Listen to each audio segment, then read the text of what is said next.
Salutări și bun venit pe canalul nostru! Gânditorii evrei au oferit oamenilor de-a lungul istoriei cuvinte care nu au murit niciodată. Citatele evreiești ne oferă bijuterii de înțelepciune, fie că suntem în căutarea unei perspective noi sau a unei înțelegeri mai profunde a vieții. Dacă nu vrei ca o persoană să ți se urce în cap, nu face plecăciuni joase în fața ei. Să-ți fie frică de capra din față, de calul din spate și de prostul din toate părțile. Este mai bine să râzi decât să plângi. De la depărtare, niciun om nu pare rău. Să nu vrei este mai rău decât să nu poți. Este mai greu să taci decât să vorbești bine. Dacă viața nu se schimbă în bine, așteaptă, se va schimba în rău. Când nu ai nimic de făcut, te apuci de lucruri mărețe. Pe măsură ce îmbătrânești, nu mai vezi la fel de bine, dar observi mai multe. Nu trebuie să fii înțelept în cuvinte, ci în fapte. Poți prinde din nou o pasăre pe care o lași liberă, dar un cuvânt care îți scapă printre buze nu mai poate fi prins. Să nu simți durerea înseamnă să nu fii om. Să nu inventezi cu gura ceea ce nu vezi cu ochii. Alege să pierzi cu adevărul și dreptatea, în loc să câștigi cu minciuna și greșeala. Grijile merg mai bine cu supă decât fără. Cu cât mai mult timp te gândești la tine, cu atât mai puțin ești iubit. Dumnezeu nu-ți va trimite nimic dacă stai numai pe sobă. Tot ce ni se oferă pe gratis, este mai bine să cumpărăm cu bani. Cunoștințele nu pot fi moștenite. Binele rămâne în memorie pentru mult timp, dar răul încă mai mult. Dumnezeu i-a dat omului 2 urechi și o gură, pentru ca el să asculte mai mult și să vorbească mai puțin. Cătușele rămân a fi cătușe, chiar dacă sunt din aur. Nu invidia pe nimeni, fiecare are propria sa durere. Este mai bine să mori mai devreme, decât prea târziu. Puteți spăla trupul, dar nu sufletul.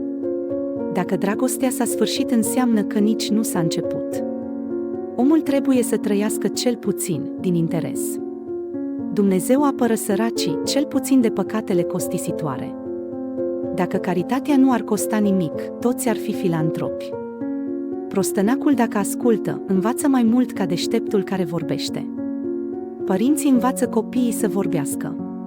Copiii învață să tacă.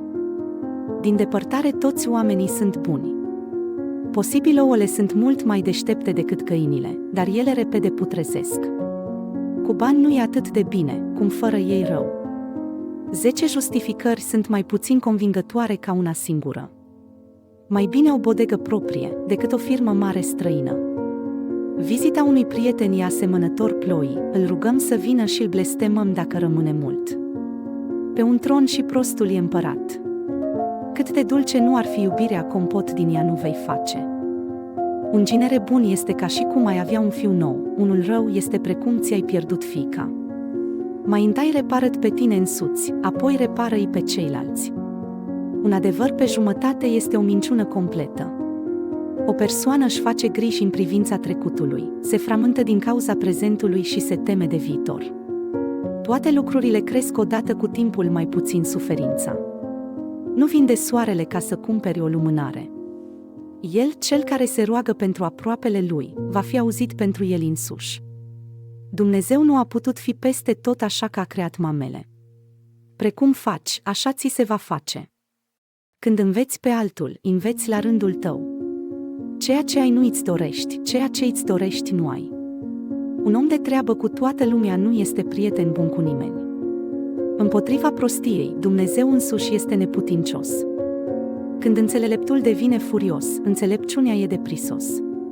O mamă înțelege ceea ce nu spune copilul. Binele rămâne în memorie pentru mult timp, dar răul și mai mult. Cere sfatul unui dușman și fă invers. Toți se plâng de lipsa banilor, dar de lipsa minții nimeni. Un bărbat nu va părăsi o femeie care știe să glumească.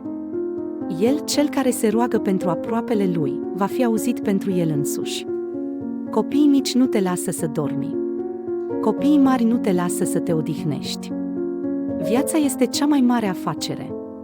O primești pe gratis. Cea mai mare înțelepciune este bunătatea. Tu câte dintre aceste proverbe și zicători evreiești ai înțeles? Le-ai deușit ușor sensul. Nu trebuie să fii neapărat bătrân ca să ai experiență de viață, fiindcă vârsta cronologică, din buletin, și cea biologică, mentalitatea, pot fi diferite. Vă mulțumim că ne-ați ales pentru această călătorie. Împreună, vom forma o comunitate care se concentrează pe creșterea personală și explorarea înțelepciunii evreiești. Pentru a rămâne la curent cu conținutul nostru, nu uitați să apăsați clopoțelul de notificări și butonul de abonare. Până la următorul videoclip, să nu încetăm să învățăm lucruri noi din experiențele anterioare.